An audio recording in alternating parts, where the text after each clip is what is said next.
ವೈಕುಂಠ ಏಕಾದಶಿ ಮುನ್ನವೇ ಭಾರೀ ದುರಂತ ಸಂಭವಿಸಿದೆ.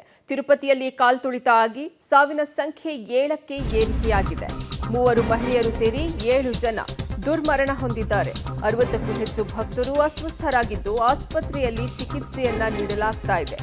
ತಿರುಪತಿ ದೇಗುಲದ ಶ್ರೀನಿವಾಸಂ ಬಳಿ ಈ ದುರ್ಘಟನೆ ಸಂಭವಿಸಿದೆ. ವೈಕುಂಠ ಏಕಾದಶಿ ಟಿಕೆಟ್ಗಾಗಿ ಭಕ್ತರ ನೂಕುನುಗ್ಗಲು ಉಂಟಾಗಿತ್ತು.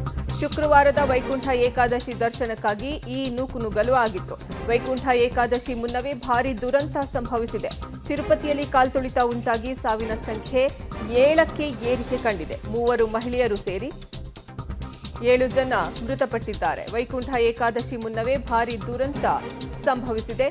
ತಿರುಪತಿಯಲ್ಲಿ ಕಾಲ್ತುಳಿತ ಉಂಟಾಗಿ ಸಾವಿನ ಸಂಖ್ಯೆ 7ಕ್ಕೆ ಏರಿಕೆಯಾಗಿದೆ. ಶುಕ್ರವಾರ ವೈಕುಂಠ ಏಕಾದಶಿ ದರ್ಶನಕ್ಕಾಗಿ ಇದು ನೂಕುನುಗ್ಗಲು ಉಂಟಾಗಿರೋದು. ವೈಕುಂಠ ಏಕಾದಶಿ ಟಿಕೆಟ್ಗಾಗಿ ಭಕ್ತರ ನೂಕುನುಗ್ಗಲು.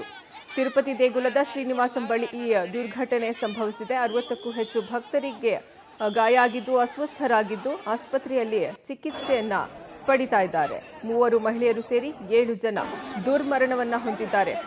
ತಿರುಪತಿಯಲ್ಲಿ ಕಾಲ್ತುಳಿತ ಉಂಟಾಗಿ ಸಾವಿನ ಸಂಖ್ಯೆ ಈಗ 7ಕ್ಕೆ ಏರಿಕೆ ಕಂಡಿದೆ. ವೈಕುಂಠ ಏಕಾದಶಿ ಮುನ್ನವೇ ಭಾರೀ ದುರಂತವೊಂದು ಸಂಭವಿಸಿದೆ. ವೈಕುಂಠ ಏಕಾದಶಿ ಟಿಕೆಟ್ಗಾಗಿ ನೂಕುನುಗ್ಗಲು ಉಂಟಾಗಿದೆ. ವೈಕುಂಠ ಏಕಾದಶಿ ಮುನ್ನವೇ ಇಲ್ಲಿ ಭಾರೀ ದುರಂತ ಸಂಭವಿಸಿದೆ. ತಿರುಪತಿಯಲ್ಲಿ ಕಾಲ್ತುಳಿತ ಉಂಟಾಗಿ ಸದ್ಯ ಸಾವಿನ ಸಂಖ್ಯೆ 7ಕ್ಕೆ ಏರಿಕೆಯಾಗಿದೆ. ಇನ್ನು 3 ಮಹಿಳೆಯರು ಸೇರಿ 7 ಜನರು ದುರ್ಮರಣ ಹೊಂದಿದ್ದಾರೆ. 60ಕ್ಕೂ ಹೆಚ್ಚು ಭಕ್ತರು ಅಸ್ವಸ್ಥರಾಗಿದ್ದು ಅವರನ್ನು ಆಸ್ಪತ್ರೆಗೆ ದಾಖಲು ಮಾಡಿ ಚಿಕಿತ್ಸೆಯನ್ನ ನೀಡಲಾಗ್ತಾ ಇದೆ. ತಿರುಪತಿ ದೇಗುಲದ ಶ್ರೀನಿವಾಸಂ ಬಳಿ ಈ ಘಟನೆ ನಡೆದಿರೋದು. ವೈಕುಂಠ ಏಕಾದಶಿ ಟಿಕೆಟ್ಗಾಗಿ ಭಕ್ತರ ನೂಕುನುಗ್ಗಲಿನಲ್ಲಿ ಈ ದುರ್ಘಟನೆ ಸಂಭವಿಸಿದೆ. ಶುಕ್ರವಾರ ವೈಕುಂಠ ಏಕಾದಶಿ ದರ್ಶನಕ್ಕಾಗಿ ಟಿಕೆಟ್ ಅನ್ನ ವಿತರಣೆ ಮಾಡ್ತಾ ಇದ್ರು. ಈ ವೇಳೆ ನೂಕುನುಗ್ಗಲು ಉಂಟಾಗಿ ಸಾವಿನ ಸಂಖ್ಯೆ 7ಕ್ಕೆ ಏರಿಕೆಯಾಗಿದೆ. ಸದ್ಯ ಅಸ್ವಸ್ಥರಾಗಿರೋರನ್ನ ಆಸ್ಪತ್ರೆಗೆ ದಾಖಲು ಮಾಡಿ ಚಿಕಿತ್ಸೆಯನ್ನ ನೀಡಲಾಗ್ತಾ ಇದೆ. ದೃಶ್ಯಾವಳಿಗಳಲ್ಲಿ ಗಮನಿಸ್ತಾ ಇದ್ದೀರಾ ಕಾಲ್ತುಳಿತಕ್ಕೆ ಜನ ಯಾವ ಮಟ್ಟಕ್ಕೆ ಅಲ್ಲಿ ಅಸ್ವಸ್ಥರಾಗಿದ್ದಾರೆ ಅಂತ. ಗಾಯಾಳುಗಳನ್ನು ಆಸ್ಪತ್ರೆಗೆ ದಾಖಲು ಮಾಡಿ ಚಿಕಿತ್ಸೆಯನ್ನ ಕೊಡಲಾಗ್ತಾ ಇದೆ.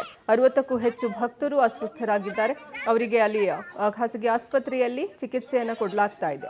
ತಿರುಪತಿಯಲ್ಲಿ ಕಾಲ್ತುಳಿತಕ್ಕೆ ನೂಕುನುಗ್ಗಲಿಗೆ ಸಾವಿನ ಸಂಖ್ಯೆ 7ಕ್ಕೆ ಏರಿಕೆ ಕಂಡಿದೆ. ತಿರುಪತಿಯಲ್ಲಿ ಕಾಲ್ತುಳಿತ ಉಂಟಾಗಿ 7 ಮಂದಿ ಸಾವನ್ನಪ್ಪಿದ್ದಾರೆ. ಅದರಲ್ಲಿ 3 ಮಹಿಳೆಯರು ಸೇರಿ ಒಟ್ಟಾರೆಯಾಗಿ 7 ಜನ ದುರ್ಮರಣ ಹೊಂದಿದ್ದಾರೆ.